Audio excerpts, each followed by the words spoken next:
Thank you guys for joining us tonight. We're really excited to do another panel style webinar and talk a little bit about holiday sales. It's kind of crazy that it's already that time. So we hope that tonight is able to spark some creativity for the attendees and maybe get you guys thinking about what you want to do for your holiday sales. As always, we have a few more webinars coming up throughout the fall, one in November and one in December. So we hope we'll see you there as well. If you would like to register for those are all on sell.choplocal.com. And if you're on our email list, we'll always send you the registration links as well. A little bit about Chop Local. If you're interested in creating an online store, we are really excited to get people on right now. Quarter 4 is always our highest sales volume. And so if you're interested in starting up an online store before the holidays really ramp up, we'd be interested to talk to you about that and what it's like to be a vendor on Chop Local. Both of our panelists tonight are Chop Local vendors, so they can share maybe a little bit throughout their answers about what that looks like for them as well, if you're interested. You can always reach out to my coworker Katie and I as well. Katie is on tonight, so if you hear her as well, she might be able to talk a little bit about what it looks like from our admin side. But with that, we're excited to introduce you to two of our great vendors on Chop Local, Teressa Davis with West 40 Market and Rebecca Dalton with Dalton Farms. They both have storefronts, and so I will let them share a little bit about themselves and about what their operation looks like. So Teressa, if you want to start first. Sure, absolutely. So I'm Teressa Davis. I own West 40 Market here in Uptown Ankeny. And I have been open as far as this brick and mortar is concerned for about 2.5 years almost.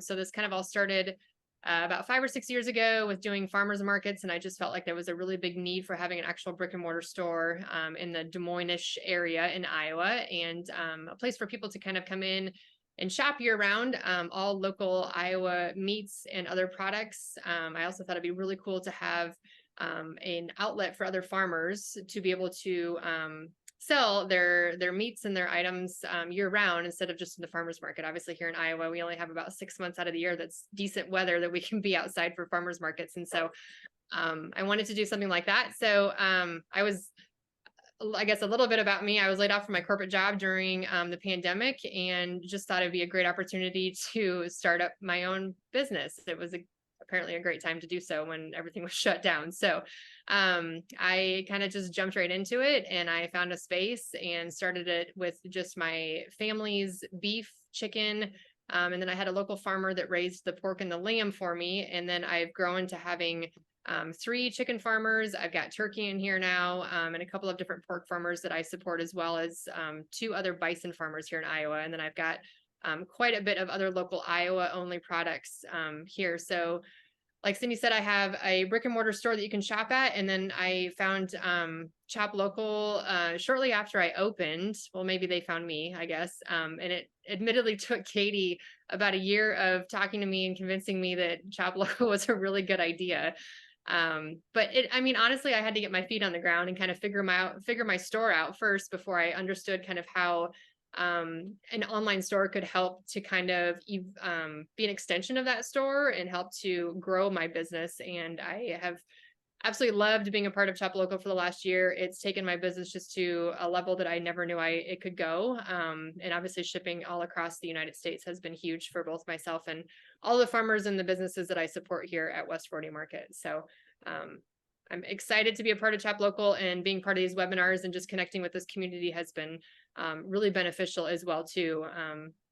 So yeah, that's a little bit about me. Awesome. Thank you. And Rebecca, if you want to share a little bit as well. Sure. So thanks for having me on. I am by no means any expert, but I'm going to share what has worked for me, and hopefully it'll help you guys. And I'm hoping to learn from Teressa myself tonight. So, because we're always learning. I married into the farm. So I grew up in an agriculture setting in a rural area, but we had more of like a hobby farm. It wasn't our livelihood. So I married into the farm 15 years ago. And my husband had his job on the farm, and I was a nurse. And we kind of kept those separated for a long time. But I decided I wanted more of a role on the farm once I started having kids about 10 years ago. And he said, you know, if you want to do something, the aspect of our business that could grow is selling our beef. So he had raised cattle his whole life. Probably raised about 200 head a year, and most of those would go in pot load style to, you know, an auction house. We would sell at that point probably 15, maybe 20% of those to consumers and, you know, family and friends. But I started a Facebook page, I started some social media, started sharing the farms, sharing our life. And that's kind of how it grew and snowballed into what it is today. It was a slow burn. It didn't take off initially, but COVID and all that did help tremendously. But it was starting to really grow and take off before then, actually. So I actually ended up being able to quit my job 2 years ago as a nurse, and I am full time on the farm now. So he even gets me in the tractor sometimes when he's desperate. I'm not his A team, but I do get called in to do that sometimes. But we now raise 400 head of cattle. All of those go direct to consumers, sold off of our store that is on the farm. We call it the Meat Barn, and we work with, like Teresa as well, work with local farms that raise chicken and pork.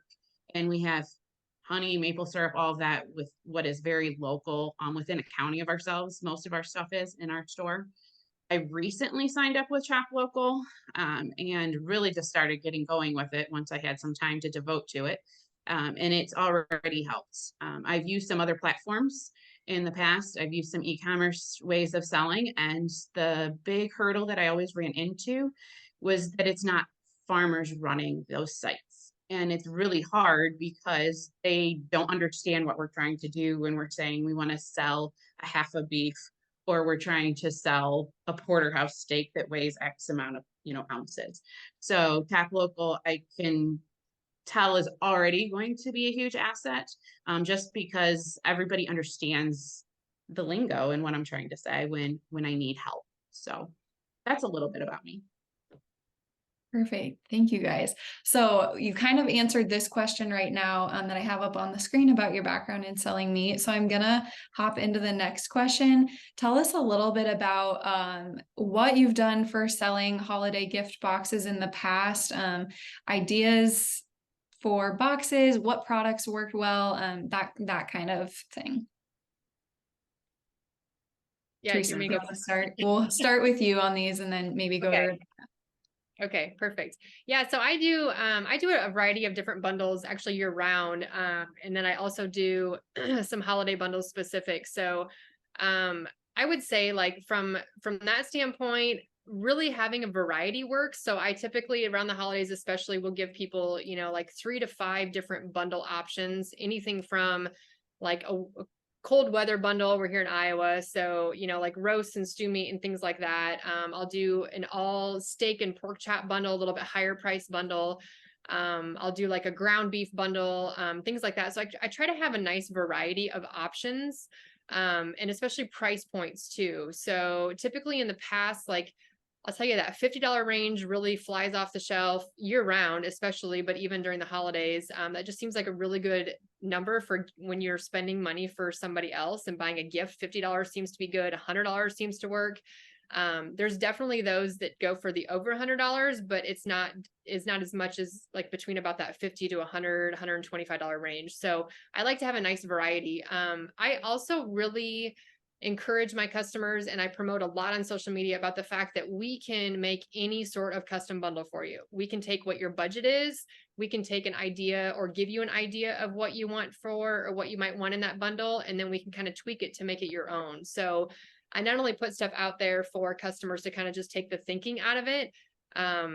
A lot of times those go last minute when people are just like, I just need a $50 gift for somebody, and yep, that sounds great, and here you go.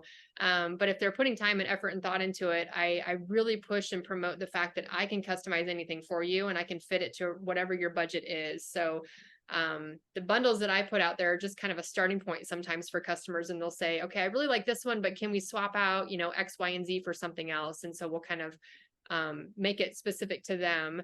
I would also say, especially when it comes to shipping, with Shop Local, we certainly bundle it up and make it pretty for them. We'll put in a custom note and a custom card, whether it be for the holidays or even just for any occasion year round, a birthday, or I'm thinking of you, or congratulations on your new house.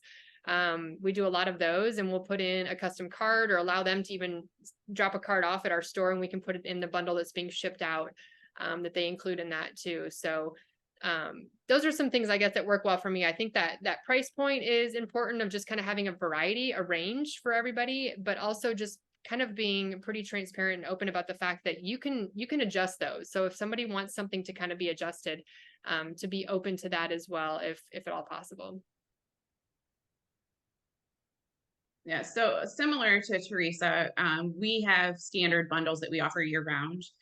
We do a variety package that includes a little bit of pork, beef, and chicken. We have an all chicken, an all beef, and an all pork. I don't think I said that one. That are at that $100 price point. And those sell well throughout the whole year, but they also do really well over the holidays because it is a perfect gift, and especially it doesn't take up a lot of freezer space. So if somebody doesn't have a big, freezer, they can hold that. The other thing that we really push over the holidays, like some of these pictures on here, one of those is what I call the beef bouquet, and that's something that we do just on special occasions. We've done it for Father's Day, we've done it for Christmas, and it includes like the beef bacon and the smokies and the jerky and all beef hot dogs and things like that, and just bundle it together, make it easy. It's wrapped, it's pretty. All they have to do is pick it up and give it to that person. And that is like, I try to keep that at that $50 to $60 price point, because I agree with Teresa that $50 sells great, $100 sells great, even up to 150, depending. But yes, once you get any higher than that, it kind of limits the amount of sales you see. We've also done an all local basket for the last several years, and then that's in one of those pictures, and that will include a gift card to our market, so that it's something that's shelf stable and it's not something that they have to have cooled or chilled. And in that, I'll put like a honey and a maple syrup and a garlic from the local garlic farm, and maybe even a Christmas ornament, a Bloody Mary mix that is local. It's all food based, and it's all from vendors that are on our shelves, and they're all local. It'll have seasonings and barbecue sauce and all of that, and then just that, like I said, the gift card to our store, so that then it's drawing them in to purchase whatever they want for the meat options, and that has gone over really well. And I know we're going to talk a little bit about like working with other businesses, and I will say that that one has probably done the best with other businesses instead of maybe individuals, but local businesses tend to like that one a lot. And obviously gift certificates and gift cards are huge around the holidays. I don't have to push them at all. They fly off the shelf. Those are definite, things that everybody's always looking for around the holidays. Perfect. Yeah, I know a lot of the things that both of you guys mentioned, we will expand upon a little bit more as we get going here. So one of the things that we've kind of discussed, what do your customers want? Do they need to know, exactly what's in the box, like 2 steaks, 1 package of ground beef, an exact description? Or if you say there's going to be 10 pounds of X or whatever, what do people prefer there? Yeah, I think with that, I have found that when I'm maybe not as descriptive in there, I certainly get customers or potential customers who message me and ask questions. I have in my description exactly what's included. I try to always have like the actual count, and then also like the pounds or ounces and approximate. I will say I'm always really careful of saying approximately X amount of pounds of steaks, right? Or approximately X amount of pounds of ground, because it can fluctuate just a little bit. So you want to be clear on that. And yeah, I think that it's important of having the description in there. Now, I do have some bundles that I'll be open about it. So I'll say, hey, this bundle will be, it'll be 20 pounds worth of steaks in a variety of these different cuts. So then that way it allows me to also be flexible with what I have in stock. So they know that as long as they're good with all those different cuts, they're going to get a variety of that. So I think that's important too. But yeah, I would say the more, you don't have to be exact, but an approximate. People want to know approximately how much meat am I going to get on this? What kind of cuts am I going to get? I think that's definitely important, and it certainly cuts down on customers asking you questions. Otherwise, if you're very vague, they start messaging you or want to have just a lot of questions. So if you can cut that down as much as possible, I think that's helpful. Yeah, I agree.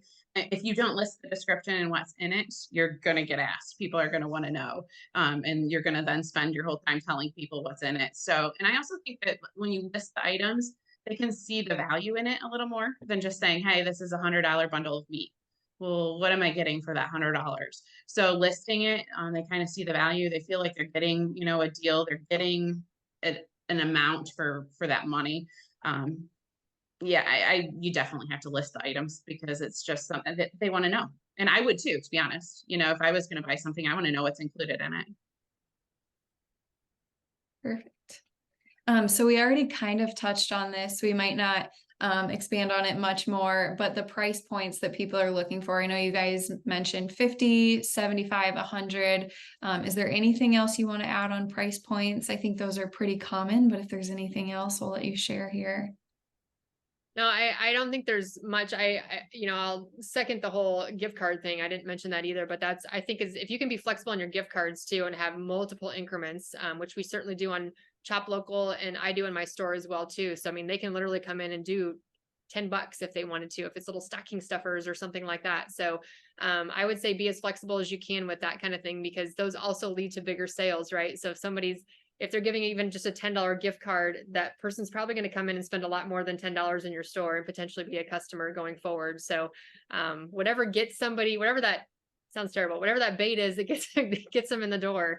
I think that it's good to be flexible on that as much as you can. Yeah, I agree. The only thing different, we're going to try this year, so I'll let you know how it goes, but really promoting bulk orders even for loved ones, where they can get like a gift certificate for a quarter of beef and they can spend it throughout the year. And we haven't really pushed that much in the years prior, but we're going to try to go with that, or even our eighth beef, which is a little lower price point. So we'll see how that goes. Historically, we've done more of like the $100 bundles and more in that price point. But there's been a bigger push and interest in that. So if a parent wants to buy their kid, a quarter of beef, we're looking at, really kind of promoting that and sharing that we will help them specify their cutting instructions throughout the year, and they can get it, anytime throughout that year. So we'll see how that goes. That's a great idea. We did have a question related to the price points. For a $50 price point, are you shipping those boxes? Are you charging shipping on top of that? How does that work? So my 50, I'm new into the shipping world. So historically, my $50 options did not include my shipping prices. When I was just laying everything, kind of listing everything and getting it ready for Cindy to help me upload it all, it'll probably be more at like that 65 online to help with that shipping. Yeah, I would agree with that. I definitely, I do pad a little bit, especially with the bundles on the online around the holidays, because a lot more of those do get actually shipped out. I will say with my situation, it is a little bit unique because I do have a brick and mortar and I have a lot of local customers that love just shopping online so that it's convenient for them to pick up in store. So they usually grab a couple of things while they're in here, but they love just the convenience of the online shopping. And so, yes, I do ship, but I would say the majority of a good probably 75% of my business online is actually people that just drives them into the store and it brings them in that way. So bundles around the holidays, I certainly do pad them a little bit, knowing that a lot of those I do start shipping out quite a bit more. But during the year, I kind of bring it a little bit more level set to what I actually have the price of in store, because a lot of those are just people that want to snag that bundle before it's gone every week or whatever the case is. And then they just come in store to pick it up too. So I think it kind of depends on your layout and how you're doing your business. But certainly if you're just all shipping, I would absolutely adjust that price accordingly. So you're kind of padding all that cost into it. Perfect. What are your guys' thoughts on early bird pricing or any other sort of early bird special? I advertise just get it done before I run out. I don't offer any early bird pricing. I offer the fact that it's going to not be around if you've got last minute shopping to do in December. So I do a lot of bundles for some pretty big employers here in central Iowa that typically exhaust all of my steaks by Christmas time, and a lot of other things. And so, over the course of the last couple of years, that's just kind of become a thing. And so I've already started advertising and saying, if you want to start getting bundles locked in, if you're, for employees or family or whatever the case is, buy it now and I'll store it for you. And I won't ship it out until, when you want me to ship it out, or it won't be ready to go until you actually come in to pick it up in the store when you want it. So you don't have to worry about it until Christmas or whenever you want to pick it up or have it shipped out, but lock it in now and get it purchased now. So I think that's really what I push. I don't do a pricing special. I just do it's going to be gone. So if that's what you want to do, you got to get in on it. Otherwise it's going to be gift cards for everybody. So Agree. I don't do any early bird or sales necessarily. I just really share with that urgency that you're saying, make sure that put it out there. Like there's limited quantities of these available and they sell out every year, and you better hurry up, get your order in today. Even though people won't listen, but they'll get there eventually. Because, just kind of creating the hype for your own product. And you don't need to do early birds, or in my opinion, I haven't had to, because like you said, Teresa, like you sell out, and it will, and it will. So I think it creates its own hype and that urgency to make sure they get their order in.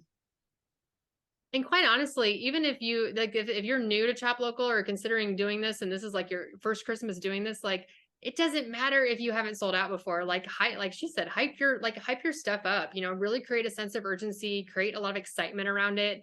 Hey, these bundles are going to go fast, you guys, here's kind of what we have. And throw it out there. People love that. And that's really what they kind of go after, is if you're kind of like touting it a little bit, right? Like this is the bundle of the season or something like that. And hey, there's only limited numbers available. People love that, and it helps them to kind of be like, oh shoot, I better get in line and get this taken care of, otherwise it's going to be gone. So hype it up. Mm-hmm. And you can always go back and say, oh, guess what, I was able to make 10 more, there's 10 more now available.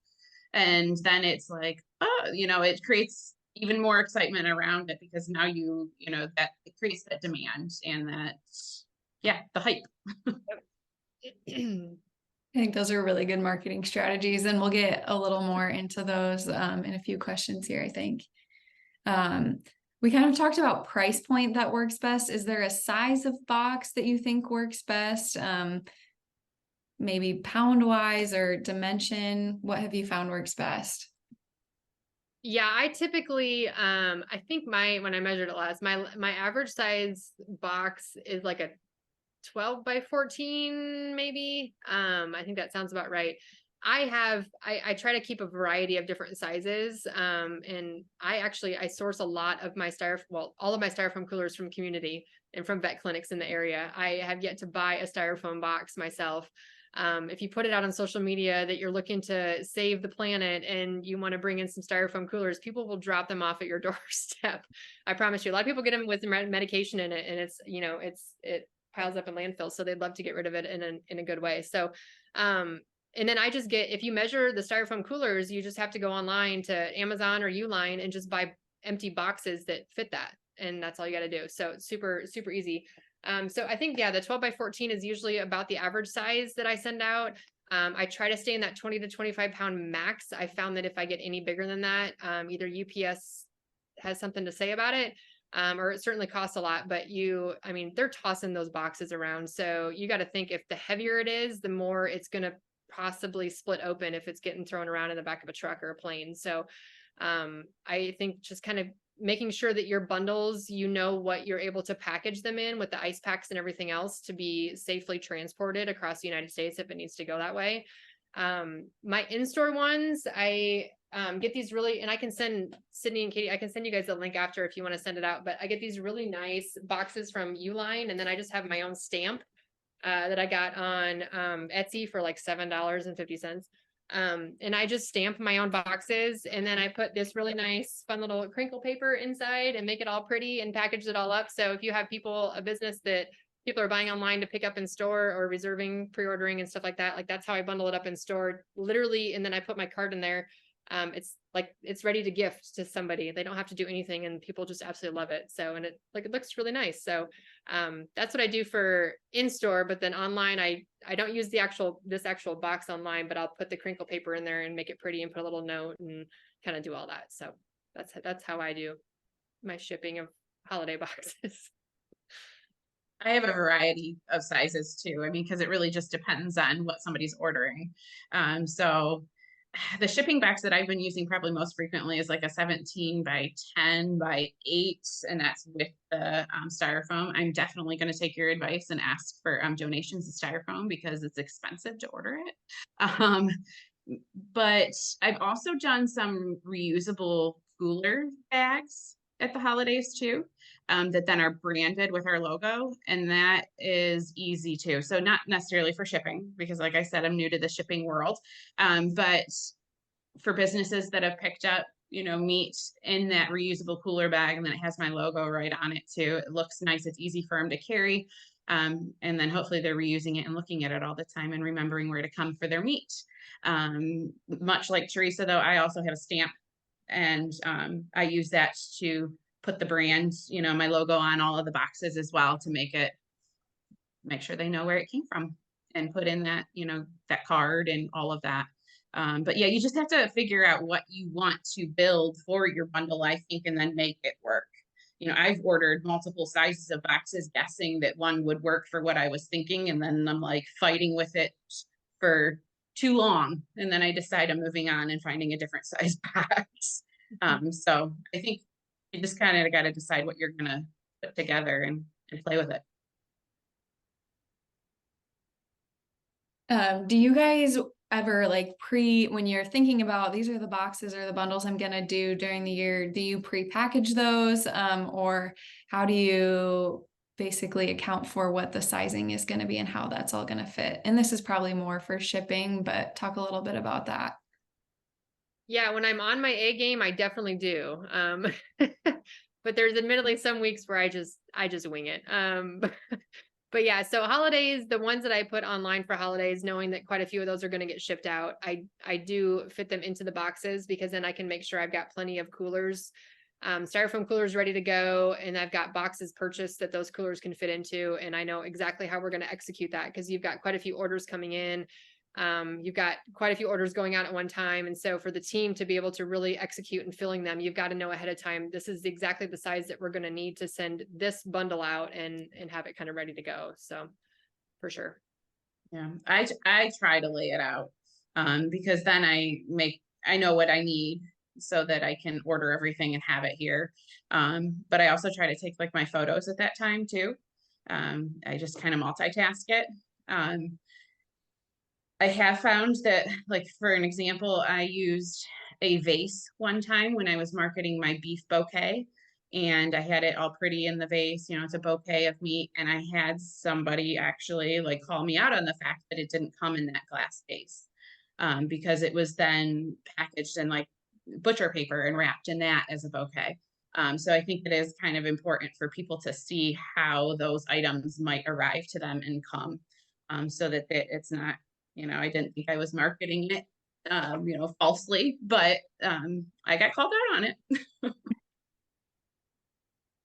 That's a good point. So you guys both a little bit touched on working with local businesses. So I want to take this question kind of two ways. And I think you'll both answer it differently. So Teresa, for you talked a little bit about working with local businesses to do gifts for like employees for different companies. So if you want to touch a little bit on that, and then Rebecca, if you want to talk about how you work with local businesses to incorporate their products into your holiday gift boxes, I think that'll provide us a good array of information on working with, businesses in your guys' communities. Yeah, absolutely. So, like I mentioned earlier, I do have a couple of businesses that for now, 2 or 3 years have ordered bundles. I also just honestly, by having my business and having people shop here, when I put it out on social media that it's a great employee gift. Those individual customers who work for these companies or maybe own these companies are like, oh my gosh, that's a really great idea. Random side note, I actually have a couple local companies that use our bundles for bereavement gifts for their employees, which I thought was actually a really cool idea.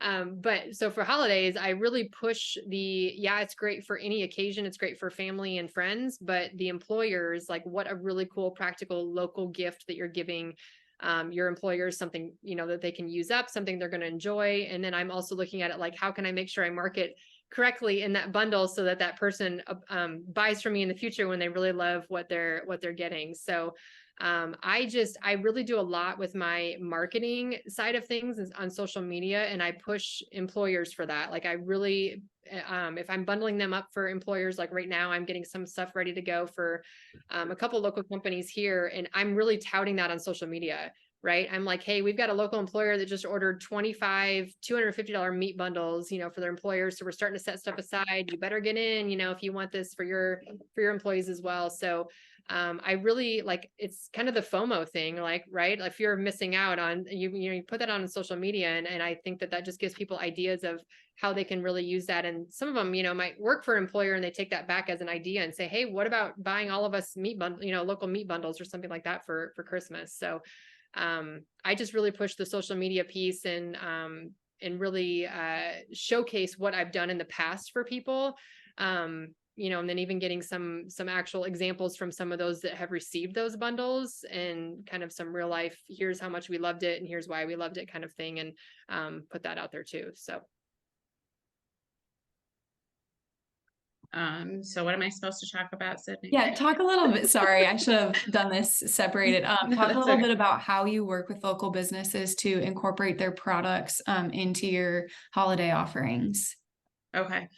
So when we do the all local or all Ohio basket is kind of what you're talking about then, I think. So with that, basically the vendors that are in our store, I reach out to them and ask them if they want to be part of our holiday basket. And I have not had anybody tell me no, because it's just getting their name out to people that may have never bought their product or heard of them. So just including, like I said earlier, like a maple syrup from a local producer, a honey, kettle corn, all of those food-based products into one holiday all local basket.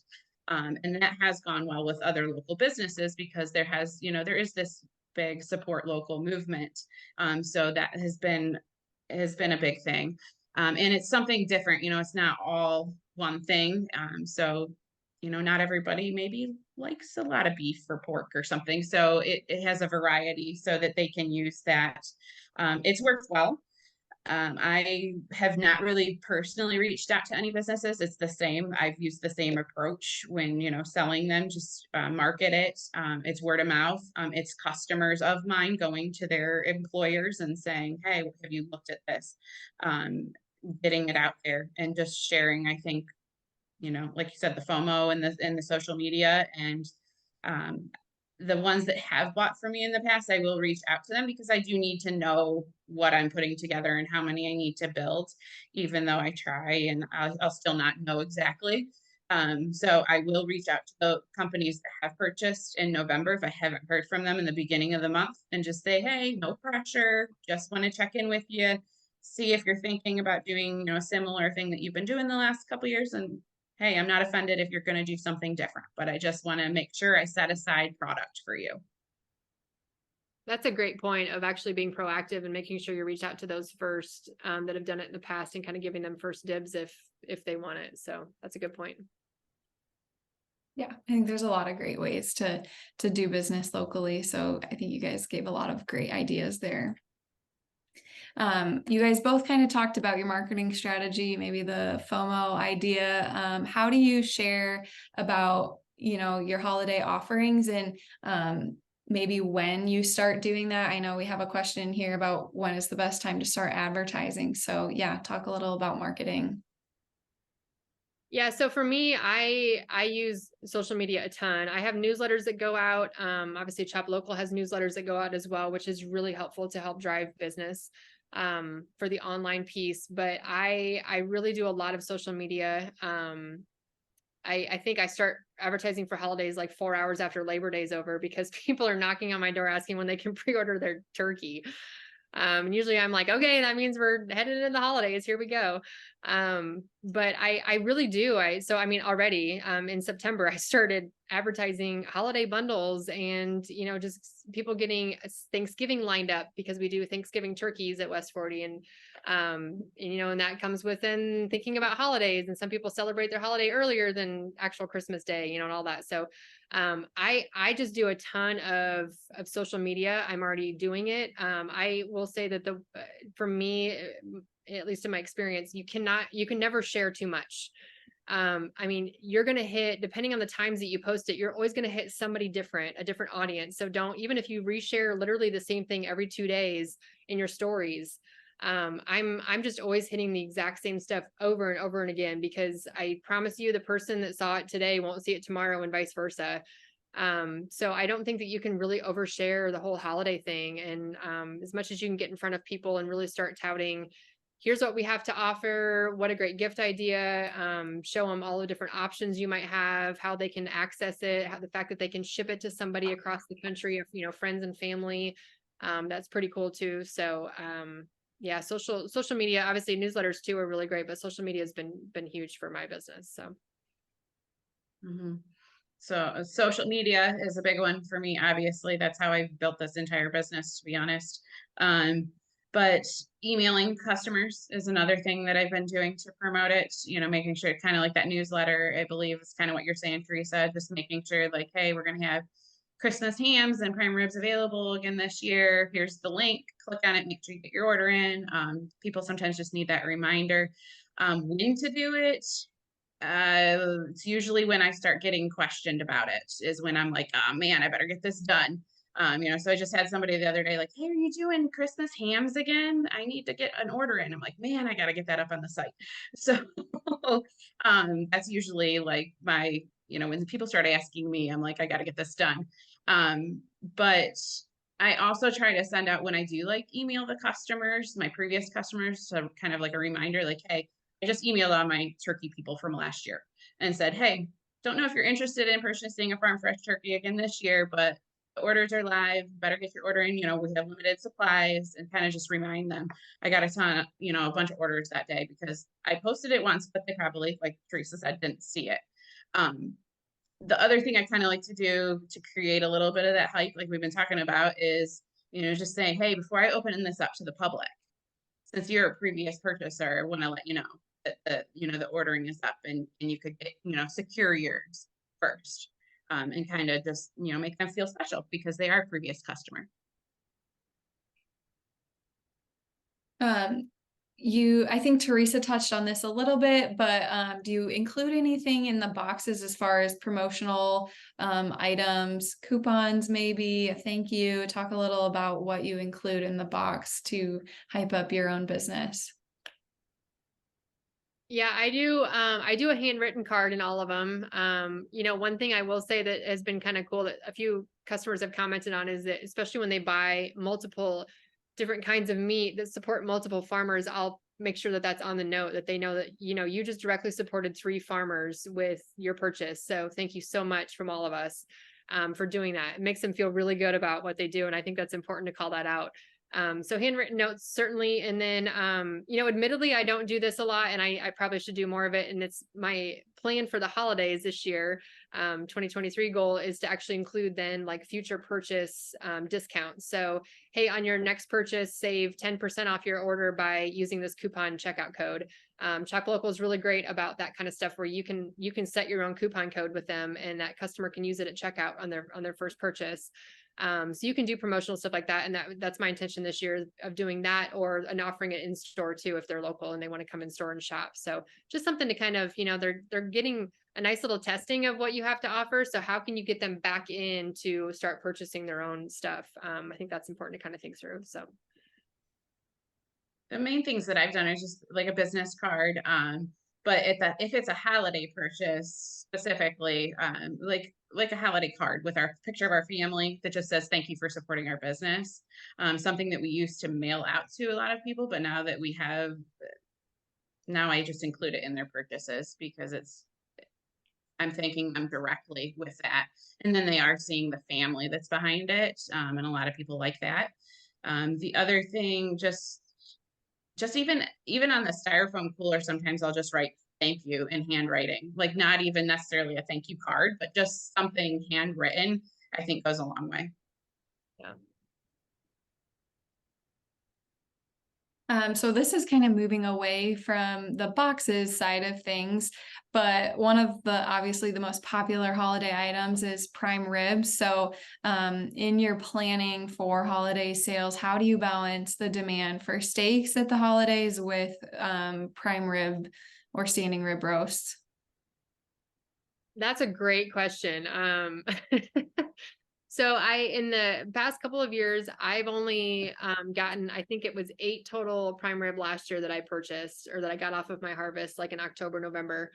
And that was it.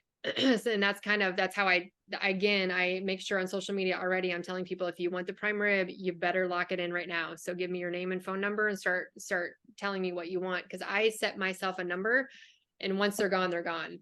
And you're going to turn a lot of people away potentially. And I think that's okay though, because then that really creates the demand and they understand the urgency of making sure they lock that in the future. If that's what they really want. So, I feel like that's really tricky to kind of balance that because then you've got all these bundles too. All the more reason why, if you're having companies and people that want multiple bundles full of steaks, like you can only produce so much, right? And so you've got to kind of figure out where you're comfortable or where you want to say, I'm only going to have X amount of these available this year. And once they're gone, they're gone. The rest of it's all going to be for these bundles. And then, okay, so, if I have, how many ribeyes do I have left then to create how many bundles, right? So I think that there is a lot of planning that goes on in the holidays to make sure that you don't overpromise and underdeliver. You want to do it quite the opposite of that. So, that's kind of how I've been like, this is going to be my number this year. I'm going to commit to getting this much off of these next couple of harvests and that's it. So. Yeah, I don't think most Rebecca. people, most consumers, I don't think really truly understand that there's only so many steaks on a beef. So I tell them all the time, like, hey, if I could make cattle produce more steaks, I wouldn't have to work so hard. But it is what it is. So kind of the same thing, just having that short supply creates its own hype and its own, early orders because people know that you're going to run out. And I think a lot of that comes down to education too. Like we only have so many beef that go in and this is what's available. The other thing that I have done is work with our local butcher who sources his cattle locally. And once I'm sold out, I will be completely transparent with my customers and just say, hey, ours are sold out, but I'm working with, my butcher and he can get a good product that I stand behind. If you'd like me to get you one from them, I'm willing to do that. And people most of the time are like, absolutely. So it, just another way of supporting another local business. And I know where the beef's coming from too. It's not like, it's being shipped in from somewhere. So I have started to do some of that when we do run out, but I am transparent about that because I don't want it to ever, come back to where, I'm not telling people exactly where it's coming from. I want to pull in one of the questions that we had here about taking deposits for pre-orders. So for things like prime rib or turkey or Christmas hams, do you guys take deposits for those pre-orders? How does that work? Yeah, so turkeys, yes. Well, okay. I guess I'll back up a little bit. If they ordered online, through the Chop Local site, I've set a price for certain ranges of sizes of turkeys. And they pay for that in full. So when they come pick up their turkey or all their sides or their pies or whatever else they're buying on there, it's all paid in full. If they come into the store, I don't do a deposit. I have done that for the last 2 years and I've never had an issue. It's a pretty small amount. And honestly, I have enough people banging on the doors last minute that would love a turkey that don't get one.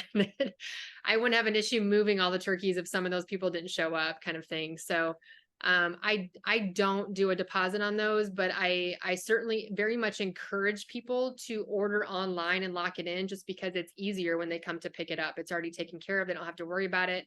They literally come in, we hand them their food, their turkey, and they go out the door, kind of thing. So that's how I've personally set it up, and I haven't had an issue. Now, if things grow and evolve even more, would I potentially entertain putting a deposit down? Probably, but I think when we're talking about turkeys and prime ribs, I have no problem selling them. So I don't require that. It's a lot of logistics to keep up with ahead of time that I just don't have time for, to be brutally honest. So I'm the opposite. I do require a deposit just because I don't want to sit on 100 turkeys. Not that I think people wouldn't. Like you said, I've not had an issue with people not showing up. It's usually the opposite, where the day before Thanksgiving, like, hey, do you have any of those left? No, I don't. Sorry. But I do have them put a little bit down just to kind of hold them accountable. And probably could get away from it, make it a little easier at the end of the day, but I do have them put a little bit down. It's like $20 towards their prime rib, or $20, towards their turkey. So it's not a ton, but I do have them put a deposit. I think you're more organized than I am. It's all a facade. So we keep talking about Sydney, people. before that- you go, sorry, Oh, go before you ahead. go on to that one, I had a follow-up question for your big corporate orders, or your big, business orders. If they're doing a bunch of bundles, do they pay for the whole amount up front and then you put together the bundles and they come pick them up? Or, I mean, do you require a deposit on some of those, or how does that work? Yeah, that's a good question. So those I do, and those are like thousands of dollars worth of orders in one time. So yes, I do, because that's costing me money up front to be able to get those off harvest and then set them aside, right? So a few of those bigger companies are actually I personally know the people that own them, and so like that kind of thing, I'm not concerned about that. But the other ones I certainly do. I say, okay, we're going to do $250 bundles. You ordered 32 of them. Here's your total. And I'll invoice them and say, I need this, within the next however many days. And then it's done, it's paid for, and I'm going to secure them. I'll deliver them on this date, and it's a done deal. And I've never had an issue with that. And they actually pay in full ahead of time. And then we just agree on a date that I'll show up with a van full of all these boxes all put together and ready to go, and we'll deliver them. So that's a great question, and that's a good point. Those larger orders I absolutely do, because I'm setting that aside specifically for those people, and it's a lot of meat. And if that were to fall through last minute, I'm out that money, and that's a lot. So, and once again, I'm the opposite. I don't have partners. I don't have to pay for it at a time, but the difference I think is that I'm not working with big corporate companies. A lot of the businesses that are purchasing from me, we are in business with. We have that business relationship somehow within the farm or within customers or something. So I feel like I kind of have almost a working relationship with them, to where I don't necessarily worry about it. Now, if it was somebody that I have no idea who it is and they ordered thousands of dollars of meat, that probably would change my feeling on that. But most companies that I worked with, they have come personally and picked the items up, and then they just pay for it when they pick it up. And knock on wood, nobody's stuck me with anything yet. Okay, so the next question, we talked a lot about like people last minute being, do you still have turkeys? Do you still have prime rib? How do you deal with the last minute orders? Do you set inventory aside specifically for this, or what do you do to deal with last minute orders? Yeah, I don't set anything aside. So like when it comes to turkeys, I'll usually order or have the turkey farmer drop off like maybe an extra 5, I think is what I did last year, an extra 5 turkeys. Same thing with hams. I'll kind of pad my order a little bit with hams.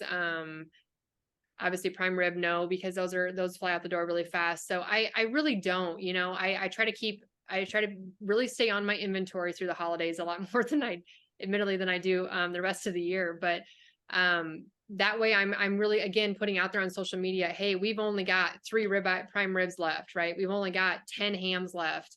And I really push that out there a lot for people. So I don't really pad a lot for last minute folks. To me, it's once it's gone, it's gone.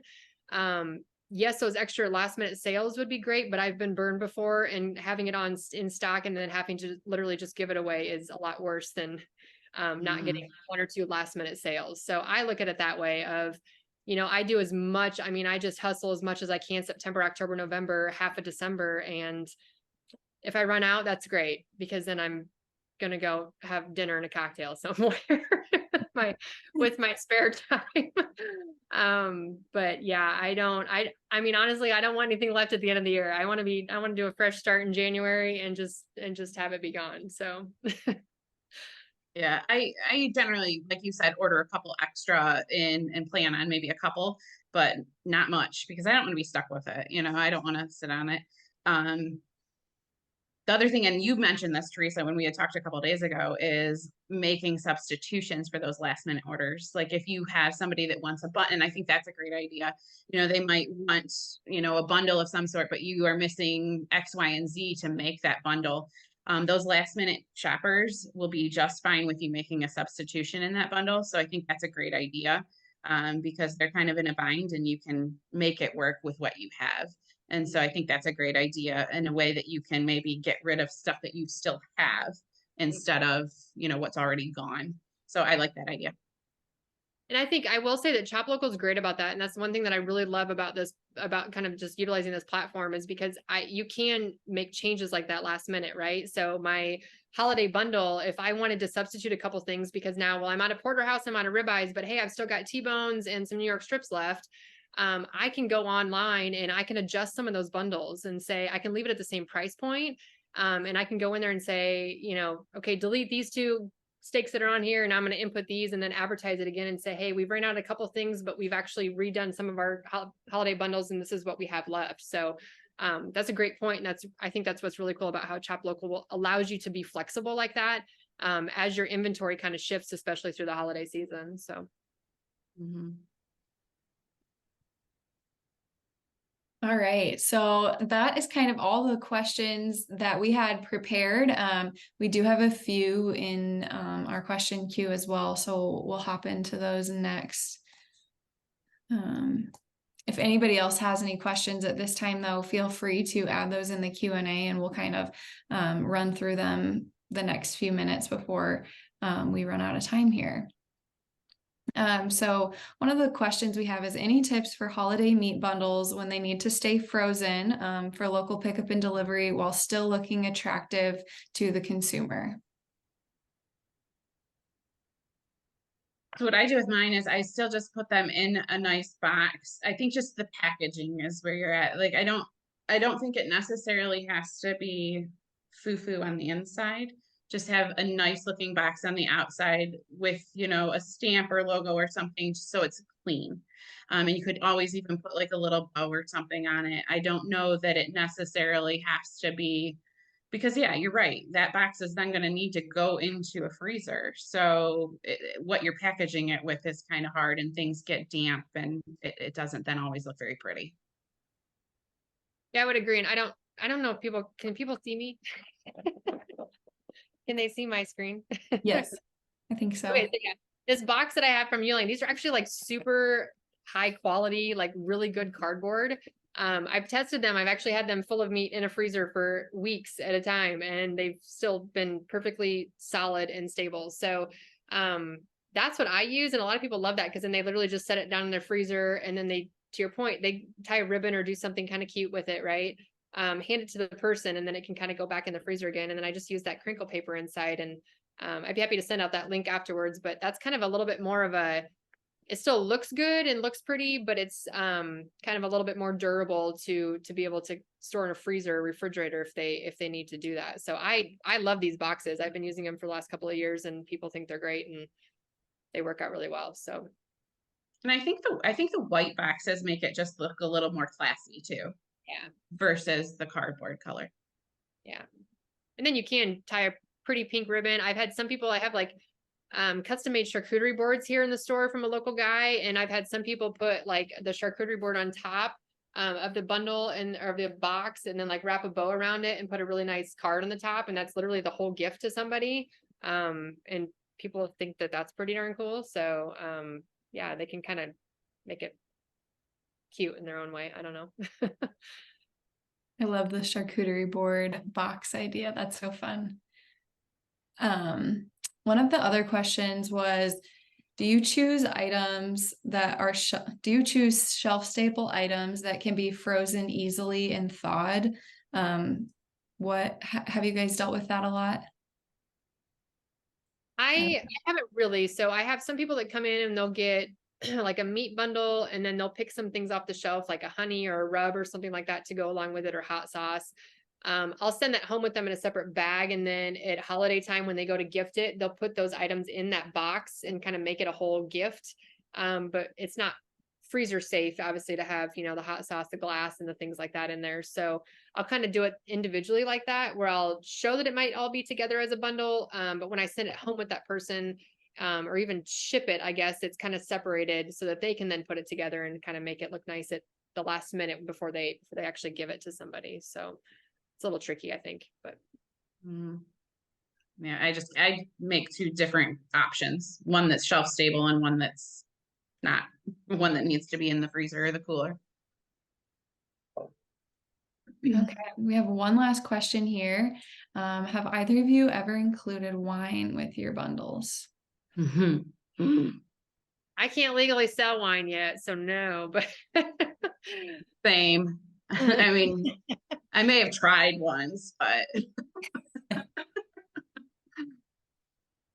no, but I think honestly, like, I think to the point earlier of like making sure that you're, that they know exactly what comes in that bundle, like the glass jar example, right? The glass jar didn't come in the actual bouquet, and they said something about it, but I would say like advertise that, right? Like show somebody how they can dress this bundle up and add other local items that they may purchase elsewhere to make this a really cool gift for somebody. So show how you can be just a part of that gift, but maybe not the entire gift itself. And I think that would be a really cool idea of showing, a thing of steaks and a 12-pack or a 6-pack of local IPAs, from a local brewery. We don't carry this, but here's a really great idea of something to gift to somebody, and you can go down the street and get it from this brewery, and then a bundle, and it's a done deal kind of thing. So I think that's a great idea. I don't think there's anything wrong with that. Just make sure you're clear on what actually comes in the bundle and what doesn't. The other thing that I was thinking of when I was thinking of coming on here, and I wanted to share this because I always get into this situation as we talk about always selling out and stuff. And I don't know, maybe this is just me, and Teresa doesn't have this issue, but like I will generally sell not a ton of turkeys a year, but maybe 70 or to 100. And people have to see that post multiple times before I will sell out. I will sell out, and I'll be sold out weeks before Thanksgiving, but I've already shared it a couple of times and I've had orders, but it's not like they're gone today the first time I share it. And I think historically I used to get a little discouraged by that. And I think you just need to keep at it and keep sharing, like you said, Teresa, because different people see it every time. And there's actually studies that in marketing, people have to see something up to 9 times before they'll actually pull, the trigger and actually order that product. So you just have to keep in their newsfeed. You need to kind of keep in the back of their mind. They might need to see the email. They might need to hear it on the radio. They might need to see it multiple different ways before they'll actually order. And so don't get discouraged if you do holiday baskets or holiday boxes and they don't fly off the shelf the first time you post it.